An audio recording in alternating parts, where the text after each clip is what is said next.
Ladies and gentlemen, we all crave for success.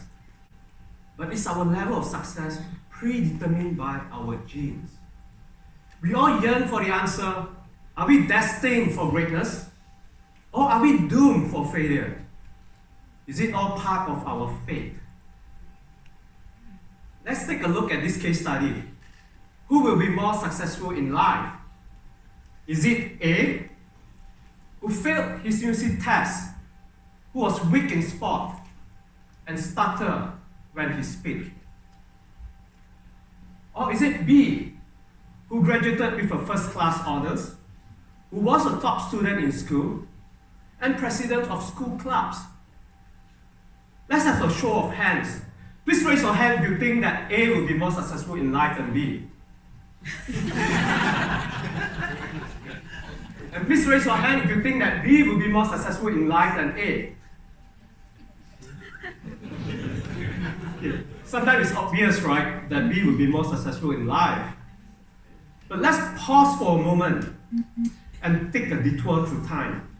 Albert Einstein, one of our greatest minds in history, best known for his theory of relativity, he actually dropped out of school at the age of 15. And the following year, he flunked his entrance examination to a polytechnic in Switzerland. What if he chose to give up when he dropped out of school? What if he chose to blame it on society for the rigid education system that was not cut out for him? It is because he chose to persevere, and as they speak, the rest is history. So, in essence, success comes through perseverance. And perseverance is a choice. And therefore, success is a choice. It is not fated. When we face setback, what do? Do we feel like a victim of circumstances? Do we blame it on someone else? Do we find excuses? Or do we choose to empower ourselves, to learn from it, to be better, and to move on? Every single second of the present moment, we have a choice. Let's take a look at a typical day. When we wake up in the morning, do we have to drag ourselves out of bed? Or do we rise up and embrace a new day, seize the moment, and make it the best day ever? And as we drive to work, we get stuck in the traffic jam. Do we say or complain, why the traffic jam is so bad? Or shall we think, how can I make best use of my time while I'm stuck in the jam? So that I can still make sure that I'm productively using the time that I have. And as we turn into the car park, and we find the car park is full, do we complain, why isn't there any parking space? Or shall we think, how do I avoid this in future? To be resourceful, to prevent a recurrence. Even as we step out from a difficult meeting that didn't go well, do we say, why is this person so difficult to work with? Or shall we think, how could I better understand this person in order to create a better outcome? Even at this very moment itself, you have a choice and you choose to be here because you believe that you will learn something from here that will make a difference in your life. And even in the most dire of circumstances, in our darkest hours, we still have a choice. Let me share with you a story about myself. I was diagnosed with bladder cancer 4 years ago. I was devastated. my whole world came crashing down.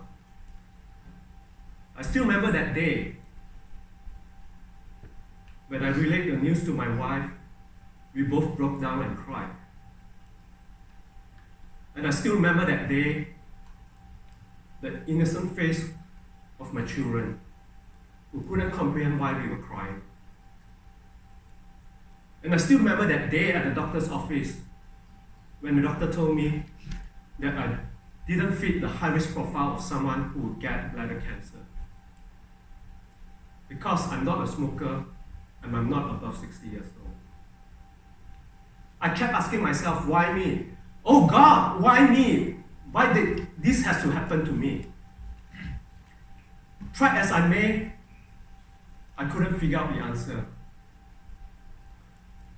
And then one day, it dawned on me that since I couldn't figure out the answer, I really have a choice. A choice to feel like a victim of circumstances, or choose to believe that God was telling me to change my life through this crisis.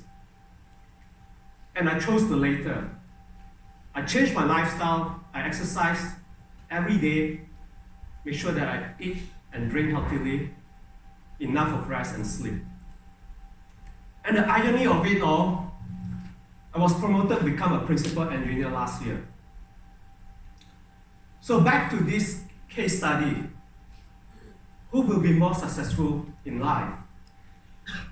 Actually, both of them could be as successful if they chose to respond positively to the setbacks that they face.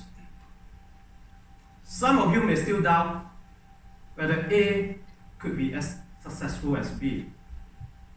With that, I leave you with a parting thought.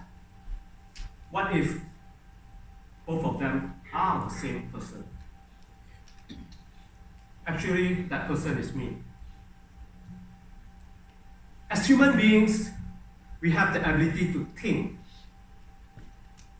and therefore the ability to choose the response we give to our life. And so, success is a choice. With that, I urge all of you, at this very present moment itself, to be empowered to choose the response that you deserve in your life. To success.